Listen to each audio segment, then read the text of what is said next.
A typical red-eye journey from Kuala Lumpur to Beijing marked the beginning of the mystery. The Boeing 777 aircraft that captivated the world by dissipating took off from the Kuala Lumpur International Airport on Saturday, March 8, 2014, at 12:42 a.m. local time.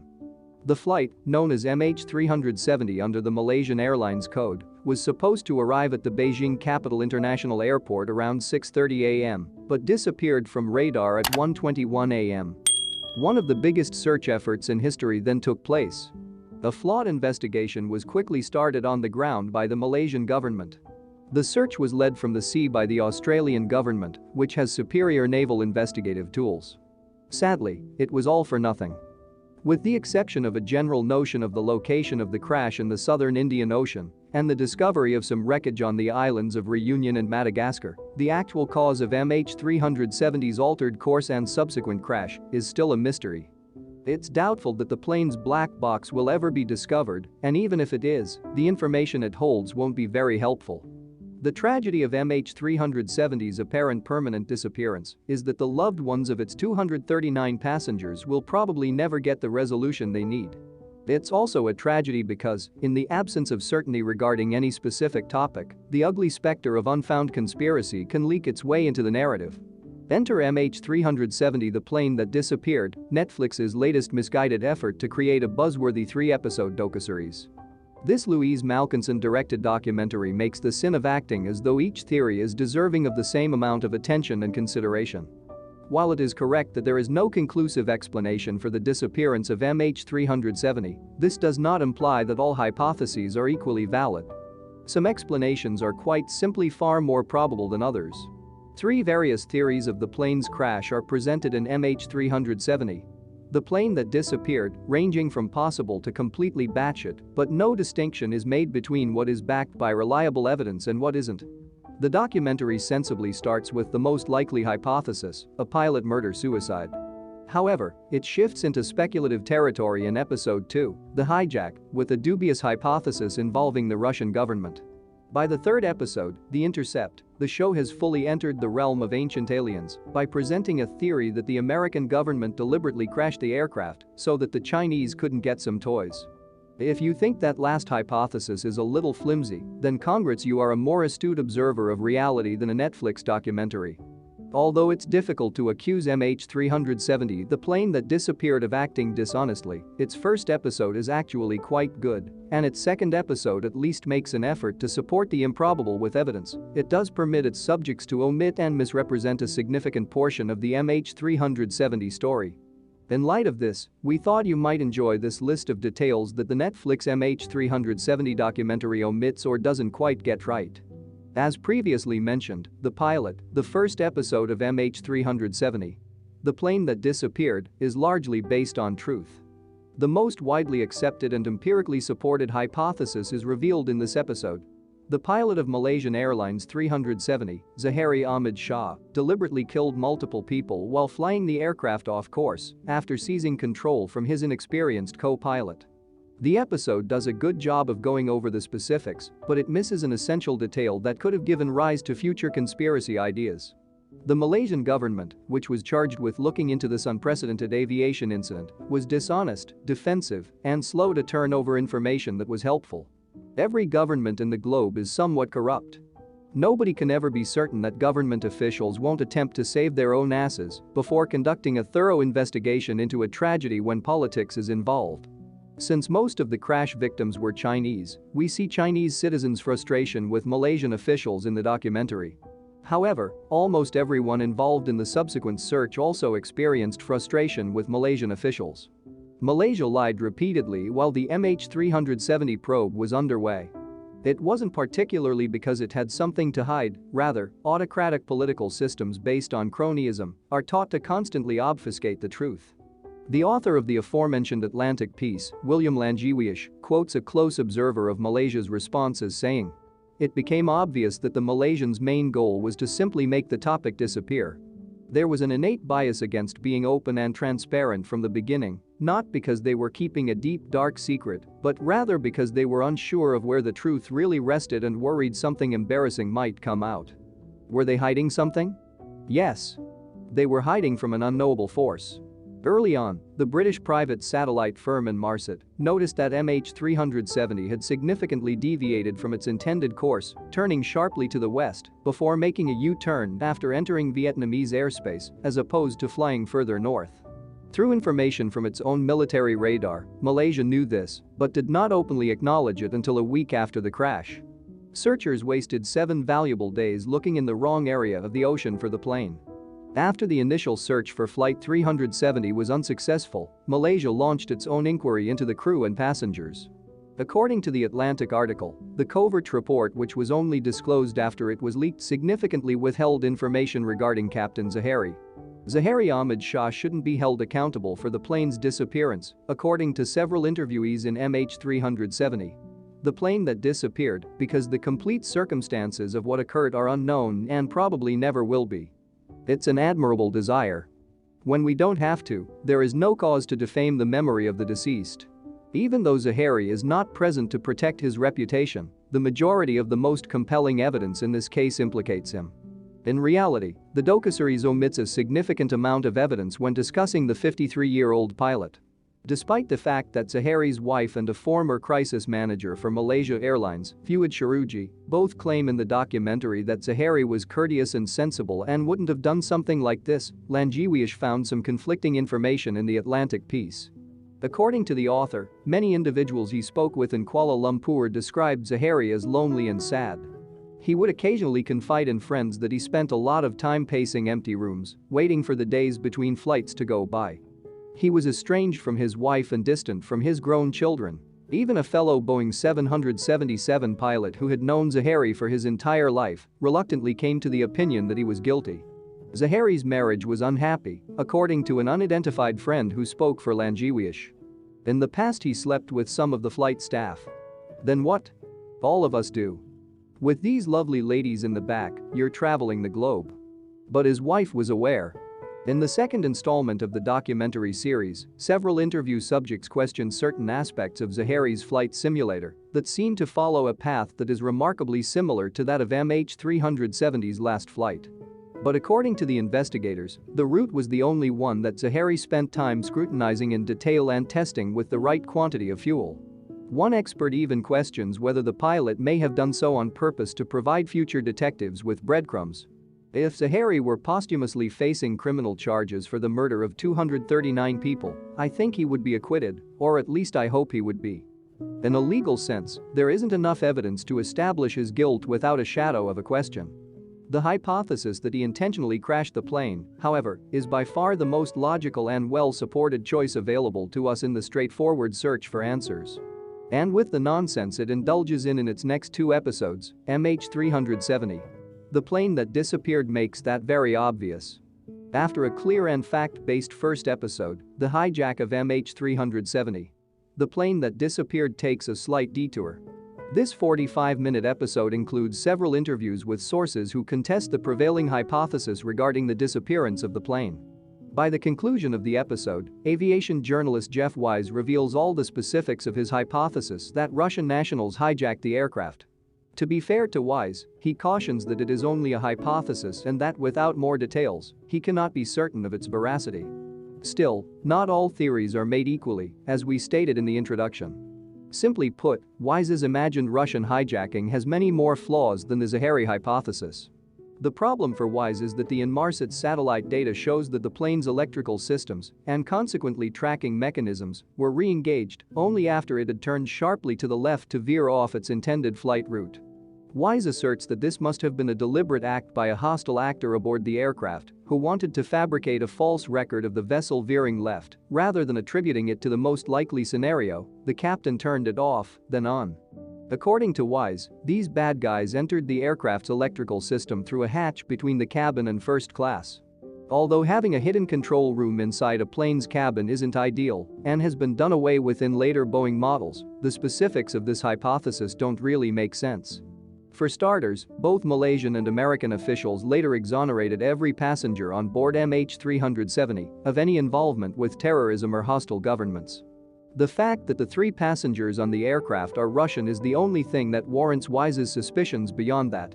Furthermore, the electrical system beneath the house is both incredibly intricate and obvious. It's difficult to picture a plane with 239 passengers watching a man crawl into a hole in front of first class and then allowing him go about his business. And even if a bad guy were to effectively spoof the position of the plane by using the electronics bay to make it appear farther west than it actually was, they would still need to breach the cockpit's strong security to take out both pilots and steer the aircraft north.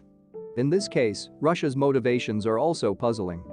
According to Wise, the Russian government commandeered the aircraft to divert attention away from its invasion of the Crimean Peninsula. The invasion of Crimea by Russia, however, was proceeding very well for them. By February 27 of that year, Russian soldiers had already entered the peninsula and had flown Russian flags over government structures. After a cultural revolution, the Ukrainian government was basically brand new and unable to mount an effective defense. In the meantime, the United States turned down sending Ukraine lethal assistance, and the situation was swiftly resolved. This wasn't like Russia's invasion of Ukraine in 2022, which aimed to overthrow a freely elected and popular government but was met with fierce opposition right away. The technological aspects of Wise's theory, however, don't stand up in the slightest, at least not in Langewiesz's opinion. We're in dude, believe me territory because it's also technical, but Langewiesz claims that control of the aircraft was not remotely seized from within the electrical equipment bay, a space under the forward galley. It would take pages to describe why. The cabin was where control was taken. This occurred between 1:01 a.m., when the aircraft stabilized at 35,000 feet, and 1:21 a.m., when it vanished from secondary radar, a 20-minute span. Another significant barrier to the credibility of Wise's hypothesis of a Russian hijacking is the discovery of MH370 debris off the coast of southern Africa and on several islands in the Indian Ocean. How could the plane have flown into Kazakhstan airspace, as the Russian theory suggests, if pieces of MH370 did indeed turn up roughly where the data suggested they should turn up? To get around this obstacle, Wise and a few other MH370 theorists cast doubt on the veracity of the debris and the person who discovered a significant amount of it. According to MH370, the plane that disappeared, quirky American Blaine Gibson, a self-described wreck hunter, was the one who found a sizable portion of Flight 370's debris. Gibson estimated that parts of the flight would probably be found on the coast of one of several islands in the Indian Ocean, using some simple math and extrapolations based on the publicly accessible data. Gibson's conclusion turned out to be accurate because the initial piece of evidence was discovered on the French territory of Réunion, which is east of Madagascar. Several of the people this documentary's subjects spoke with harbor doubts about Gibson's achievement. Unless he assisted in planting the wreckage there with the approval of the Russian government, how could he possibly know where to locate it? However, the answer to that question overlooks the fact that Gibson was not the one who discovered the first piece of debris, or even the majority of the debris. The leader of a shore cleanup team on Réunion, Johnny Beeg, found that first piece of trash. It took Gibson several months to discover his first relic in Mozambique. In the end, Gibson has been credited with discovering about 1/3 of MH370's debris as of 2019, which is a lot for one individual, but noticeably less than 100%. Florence de Changy, a French journalist, claims that the Flapron, the first piece of MH370 debris found, lacks a ID chip in the Intercept, episode 3 of the series. Beyond pointing to a blank area on the metal and claiming that inside sources told her something should be there, de Changy doesn't provide any proof for this claim. She also claims that an ID plate can only be removed when a plane is being disassembled, as if the group of lizard people who hijacked MH370 meticulously followed FAA guidelines when doing so. Anyhow, within the first 3 years of Flight 370's disappearance, no less than 3 pieces with distinctive identifying number sequences for the aircraft were retrieved, and a total of 33 pieces have been discovered so far. Speaking of Episode 3 and Florence de Changy, the most confusing part of this documentary series is saved for last. The theory put forth by de Changy in the second half of The Intercept contends that the U.S. military, working with the Australians, Malaysians, and British via a private satellite company, intercepted MH370 to recover valuable cargo that was bound for their Chinese adversaries. The episode gives de Changy the chance to discuss the development of this theory, from its original idea to its end narrative. And it's actually an unexpectedly useful exercise in grasping how conspiracy thinking can take root. Whether there is significant evidence for it or not, every single element of de Chang's theory starts out as an observation or musing and rapidly becomes accepted dogma by the time she moves on to the next one. The official account of the pilot's murder-suicide, which is not the case anywhere, is de Chang's first complaint. It's just the most probable theory that Inmarsat is the only organization that is said to have detected MH370's deviated course on radar. That is obviously untrue. 1 week after the incident, the Malaysian military also discovered it and acknowledged doing so. De Chang, however, quickly rejects that and moves on to the next point, with her false fact solidly established for her larger theory.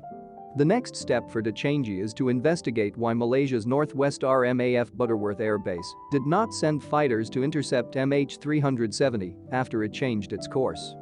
Once more, the RMAF Butterworth Air Base did notice MH370 as an unexpected blip on its radar, however, it chose not to pursue it. This is a fact that the Malaysian government attempted to conceal with its 1-week delay and the meticulous editing of the accident report, which states that they did not pursue to intercept the aircraft since it was friendly and did not pose any threat to national airspace security, integrity, or sovereignty. De Chang claims that the South China Sea is a highly monitored region of the globe, which it is not. She asserts that local sleuths discovered solid proof of debris in the aforementioned water. They did not. When the aircraft vanished, the search was concentrated there for an entire week, but nothing was discovered, remember that? When you're a journalist, you trust the government, she asserts. The pace of MH370. The plane that disappeared never stops long enough for the spectator to evaluate these claims' plausibility independently. It's an ongoing barrage of false information that ends with the victory blow. De Chang examines MH370's cargo list after realizing that her intercept hypothesis is flawed and finds that the aircraft was carrying lithium-ion batteries for walkie-talkies. When she begins to describe what might have occurred, the lithium-ion batteries have transformed into this very mysterious and very suspicious cargo. From there, all you need to do is convince hundreds of participants in the scheme spread across no less than 4 different countries to remain silent for 9 years and counting, while 2 American planes in Vietnamese airspace equipped with airborne warning and control systems, AWACS, jam MH370's communication systems and shoot it out of the sky with missiles. Now, the people behind MH370. The plane that disappeared might counter that they give de Chang's hypothesis plenty of time for pushback and refutation after she presents it. That is acceptable. De Chang's theory, however, benefits fully from the Netflix documentary funding, which includes slick imagery and a menacing soundtrack, while the more rational thinkers are forced to present only the same old facts. We already know the outcome of the truth versus fun debate. One thing is for sure that MH370, the plane that disappeared, gets correct. The majority of professionals, witnesses, and living family members surveyed concur that MH370 vanished intentionally. The plane was taken over, and it was considerably off course. Theories based on coincidences are not acceptable. In the end, however, there is only one theory that, at the moment, stands out above all others, and it is the theory that the documentary series explores in its introductory installment. There isn't much of a justification for MH370. The plane that disappeared to be an episodic experience, like many other docuseries that Netflix has lately released. The documentary series at best wastes its viewers' time and at worst legitimizes destructive conspiratorial thinking by even entertaining unsupported ideas. It's only reasonable to search for, say, imaginative hypotheticals like Russian hijackers or American missiles in the absence of a clear solution. After all, only 4 months later, Russia actually shot down a Malaysian Airlines aircraft. If no proof were found, that would have seemed quite implausible. But a significant factor in the equation is whether there is any supporting proof. Pie-in-the-sky conspiracy ideas sometimes have their place. Simply put, that location isn't on the computers of the top streaming service.